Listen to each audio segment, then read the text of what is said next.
Es un gusto estar compartiendo con ustedes el trabajo que hacemos desde Suban Córdoba y Asociados. Esta invitación mensual a pensar la realidad política, social y económica del país a través de los datos. En esta ocasión quiero hablar de dos variables que hacen a la construcción de agenda.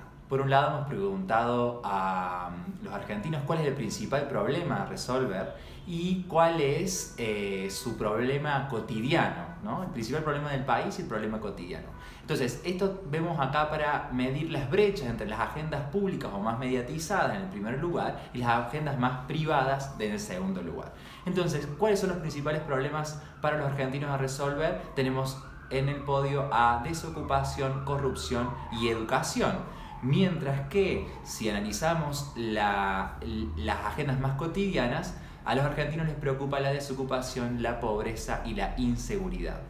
Entonces es importante ver las brechas en cómo se construye cada una de ellas y sobre todo hacer algunos focos, ¿no? Por ejemplo, si vemos los jóvenes menores de 35 años, ambas agendas parecen ir correlacionadas o sin demasiadas brechas, ya que desempleo y temas sociales como la pobreza son los principales para ambos. Ahora, cuando nosotros vemos los adultos entre 35 y 55 años, podemos ver que preocupan en igual medida el desempleo y la inflación, pero también empiezan a aparecer el endeudamiento como una de las principales causas o problemáticas en la agenda privada.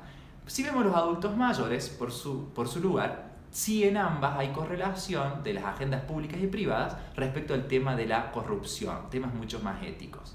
Ahora, si nos adentramos en los votantes de las últimas elecciones a presidente, viendo las principales fuerzas encabezadas por Mauricio Macri y por Alberto Fernández, en el primer caso de Mauricio Macri, podemos ver que los votantes tienen una mayor brecha entre ambas agendas. Consideran que el principal problema a resolver para el 35% es la corrupción, mientras que en sus agendas más privadas es el desempleo y la inflación lo que más les preocupa.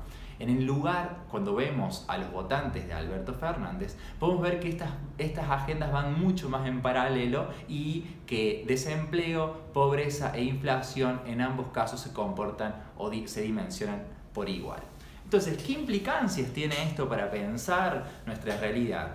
En primer lugar, entender cuáles son las demandas, cuál es el orden de prioridad que la ciudadanía va a prestar atención al discurso político, cuáles son los desafíos de la política para construir ahí su representatividad y por otro lado, no solo contribuir a reducir y a minorar estos problemas de la ciudadanía, sino también a construir los consensos necesarios para definir cuáles son los temas estratégicos a solucionar para el país. También los quiero invitar a ver el resto del dossier de comunicación, porque muy relacionado a esto están variables que tienen que ver cómo se construye la noticia, y podremos ver que las agendas públicas están construidas, según los argentinos, por intereses autónomos de los medios de comunicación. Ellos definen las noticias. Bueno, muchas gracias